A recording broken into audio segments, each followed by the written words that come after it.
They say imitation is the sincerest form of flattery, and in the watch world that means homages. And homage watches are certainly a point of contention among certain watch fans. Some love them, some hate them. And today I'm going to review a watch that is decidedly an homage watch. Let's take a look at it and see if it is worth your time and money. Stay tuned.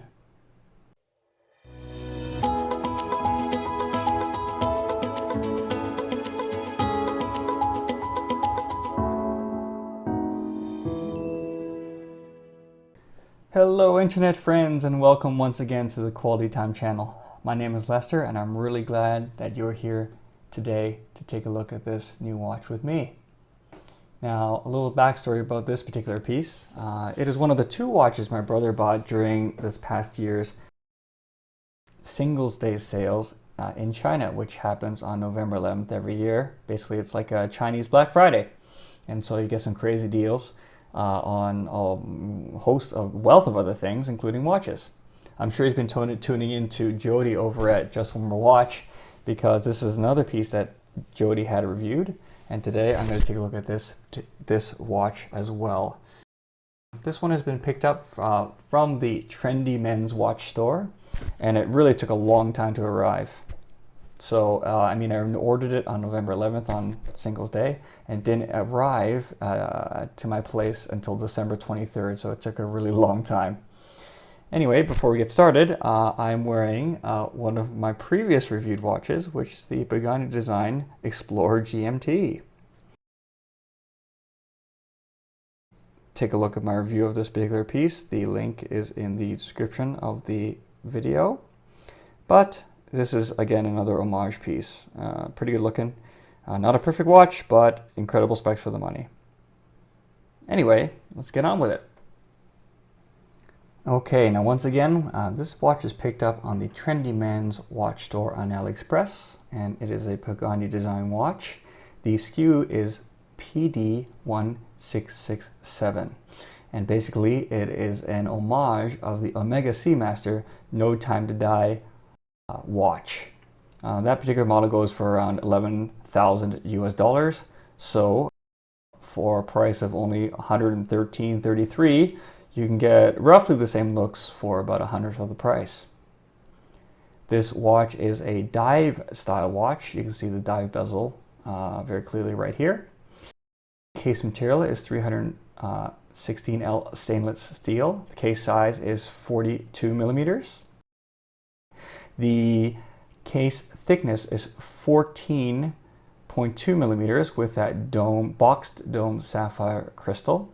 The lug to lug is 49 millimeters, but because of the male end links here, it wears a bit bigger at 53.6 millimeters. The lug width is a nice standard 20 millimeters, and you have a weight of 179 grams. Now, taking a look at the bezel of this particular watch, it is a dive time bezel. The bezel material is a ceramic. Pagani Design actually advertises it as a ceramic plus liquid metal bezel, and what they say about it is that it is more anti-wear and anti-corrosion. Of course, I don't know how to verify that, but it sounds very nice. It is a black bezel, of course, with this sort of faux patinaed look for coloring for the numerals, and it's a 90 click bezel. The action is really pretty okay, although it does feel a little rough in some spots. The action is, of course, much more solid feeling compared to the previous Pagani Design dive watch, the one I'm wearing actually, this one here. It feels a lot more solid than that. The crown is a screw-down crown and is also signed, and you can see the case also has the crown guards here. The crystal itself is a boxed dome sapphire crystal, which is really, really nice.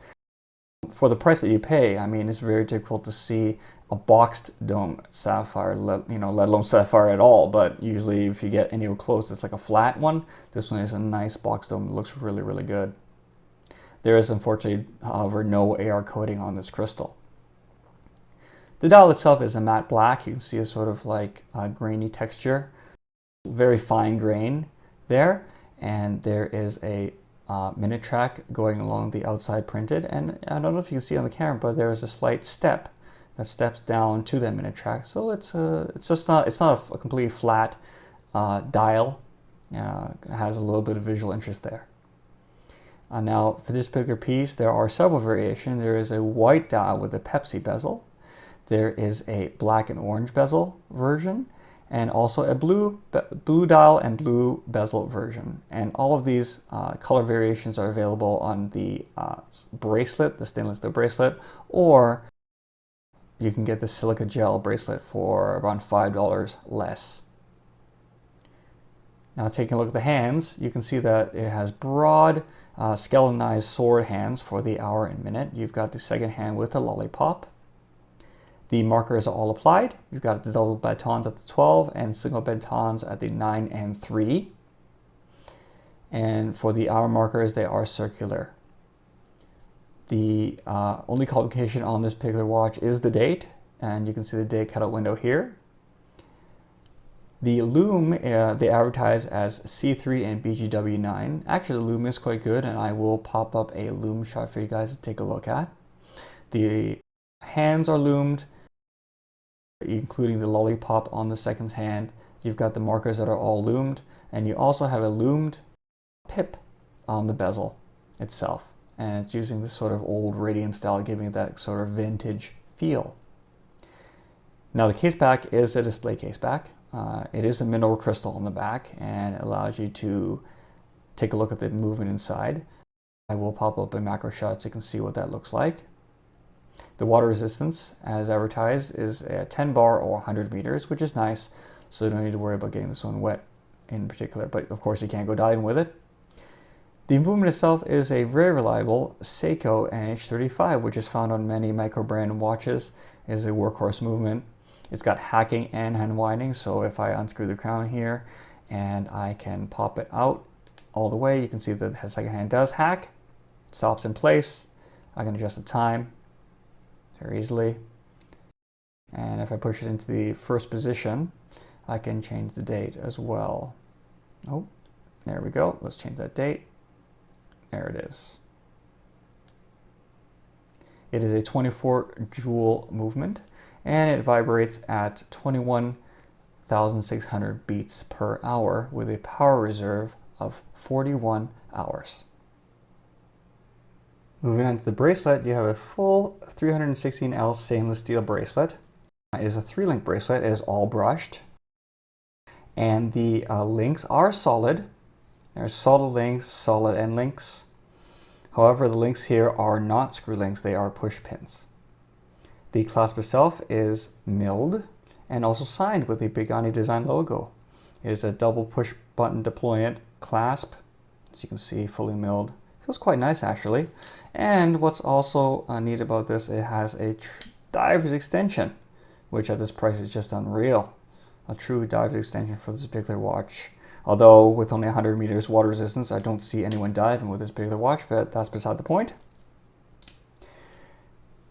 And for the warranty of this particular watch, Pagani Design gives you a full year.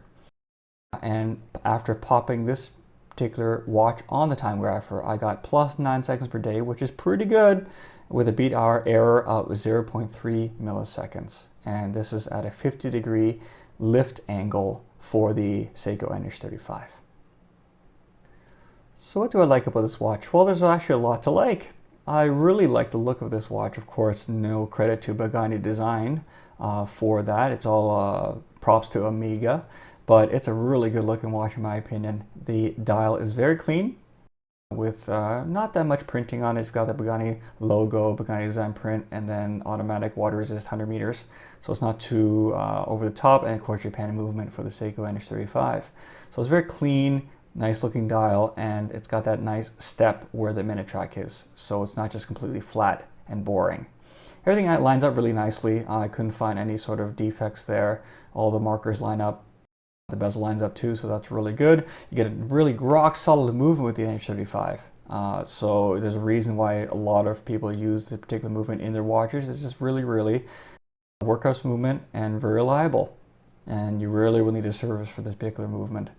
Again, that boxed dome sapphire is just gorgeous for this price. Really nicely done there. Of course, the ceramic bezel is really good too. And you've got a nice case finishing. You've got some brushed and polished surfaces. You got brush on the sides here, and then you've got a little bit of polish here. So it's actually a quite nice looking case, I have to say. The lume pip up to 12. A lume pip up to 12 is a really good way to maintain your orientation in the dark, which is a nice touch. You do have a display case back, which is good, but it is not the movement itself is not really decorated, but it's nice to have.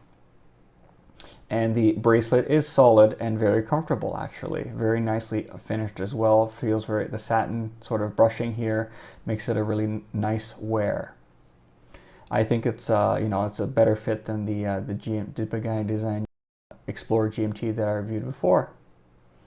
The lume is actually better on this version than the GMT watch that I looked at as well. And you've also still got the 100-meter water resistance, so you can sort of don't have to baby it so much when you're around water. With this watch, I didn't mention that you do get a bonus nano strap, although it's not 100% matching. It is a nice bonus to get with the watch, so you can sort of chain up the look, and I will do another shot with this watch on that NATO that you get. Here's what it looks like.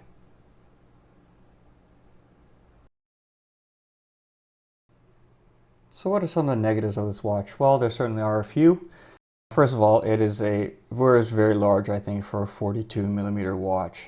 Because of the end-link design, it is really on the borderline of something that I would put on my wrist, simply because I have small wrists. So if you have larger wrists, this will not be a problem for you. With the bracelet and everything, it's quite thick and heavy. You've got that box dome sapphire, which is a nice touch, but that also, with the display case back, gives you a lot more thickness. The indices are a bit small in terms of proportion, and definitely smaller than the original Omega, which means that the lume is not as great, but it's not, I think it's still a great looking watch, even though they could be a touch bigger. Another negative I have is that date complication, and it is not color matched. It's just a cutout, and you can see that it's not color matched, so it's kind of like a white, which doesn't really go with anything else on the watch. So I was a little bit, lazy, but I guess at that price, I can't really complain too much.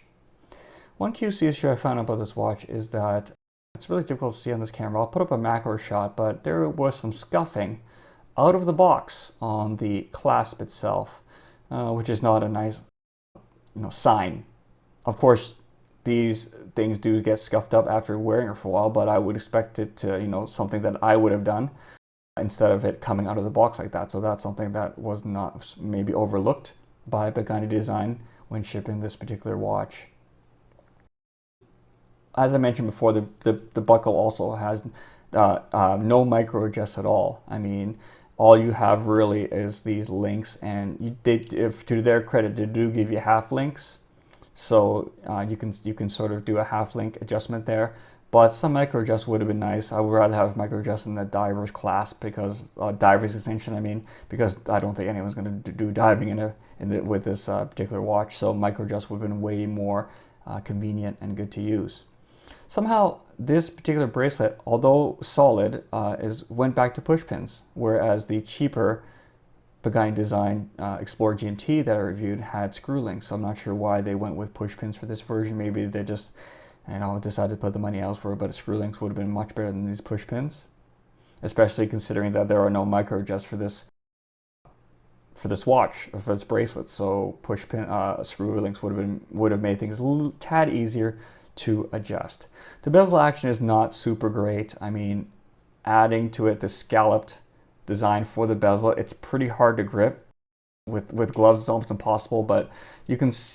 I found that turning this particular bezel at certain points, it would catch, so it doesn't feel super smooth at certain points. I'm not sure why that is, but it is what it is.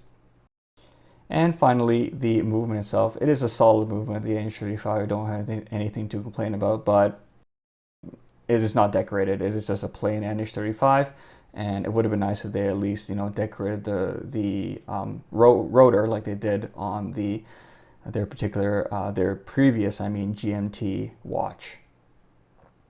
So what are my conclusions about this watch? Well, it's a great looking piece.